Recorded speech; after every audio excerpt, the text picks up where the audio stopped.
here we are, British Virgin Islands. We're Rob and I, Rob holding the camera.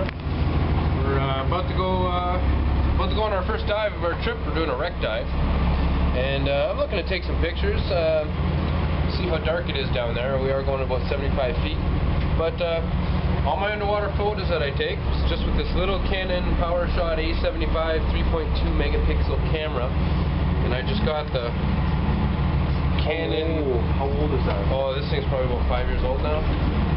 And this is the Canon DC-30 underwater housing.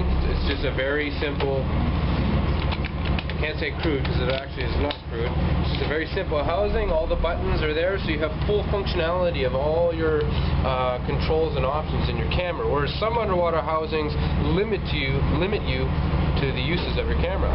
Now, one thing that I did find to get really crystal clear images underwater is I shoot everything aperture priority at 2.8. I shoot everything wide open, and I put the macro feature on because I'm usually trying to get in real close to show you know, some of the coral and stuff like that.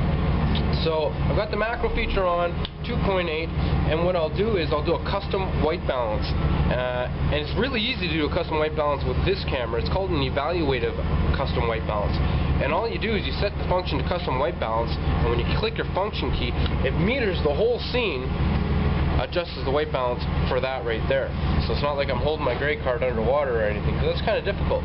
So every time I go to a different kind of scene underwater, either I'm in a darker shade or I'm in a different spot of coral, or the corals all change colors, I'll just click my function once to get it into function mode, twice for the evaluative white balance, boom, it's done.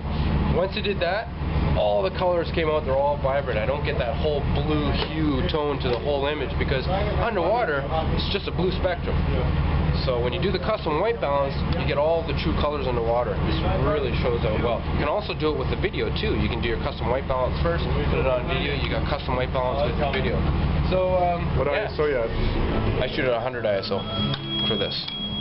Like I said, we'll see how deep we are, and we'll see how what the clarity's like as far as light. How do you focus? It's all autofocus. One thing about what I like about when you put it on a macro lens, you hold the same thing like any DSLR or point and shoot. You hold the shutter button down halfway, and focuses on the closest point, and then it locks on, boom, take your picture. So composition is critical. Oh, well, composition is critical in pretty well any type of photography, wouldn't you say? Yeah. So I'm always looking for, well, the one thing I'm always looking for is I'm always looking where the light is. Yes, the light's coming from up above, of course, but sometimes when you get direct sunlight, I'll try to get to the side of the coral or something where I can at least get some side lighting on it, so it gives it a little more depth, so you actually see all the nooks and crannies, stuff like that. Instead of just using my flash, boom, I don't use my flash just because... So you're on. So yeah, I don't use the flash on this camera just because it's just a built-in flash. It's not that bright. Not only that, one thing I noticed when you do use flash and the flash goes off, every little piece and little particle that's in the water or stuff like that, it shows up. So all of a sudden, you may not see it with the naked eye, but when you put flash and light on it, boom, you get a whole image, and all it is all these white little particles. Looks like dust. So I like to use just no flash and look for the light. Try to find out where the light is. Get to the right angle where the light is. Get that nice, I mean, like with anything, you know, the light casts shadows. The more shadows you have, the more depth you have, the more definition and detail you have in the coral. So, cool. So yeah, we're gonna give it a shot and go. Does it get any simpler? This is what we have. There's our cap right there, though.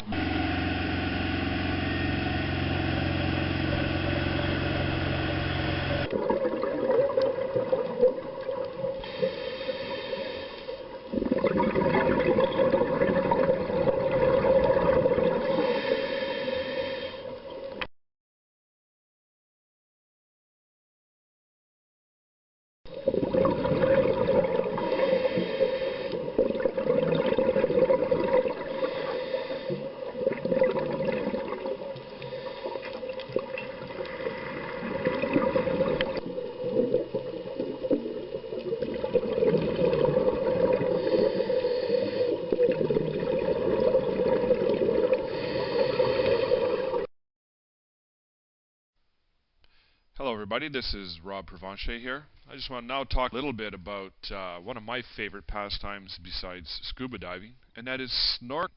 You know, all the stuff that James talked about when he talked about taking pictures underwater while scuba diving. To be quite honest with you, we have just as much fun, sometimes more fun, taking underwater images with the same camera, same housings, while snorkeling. You know, sometimes close to shore or off reefs. We can dive down 10 to 15 feet and you get some amazing images. All the images that I'm showing you right now are all done while snorkeling. And you often get better light because it's closer to shore, and you often get a whole lot of interesting marine life. We've swam with schools and schools of thousands of fish, turtles, fish of all sizes, as well as rays, and it's just a whole lot of fun. But the exact same rules apply, and that's how you can get some amazing underwater camera pictures, even while snorkeling.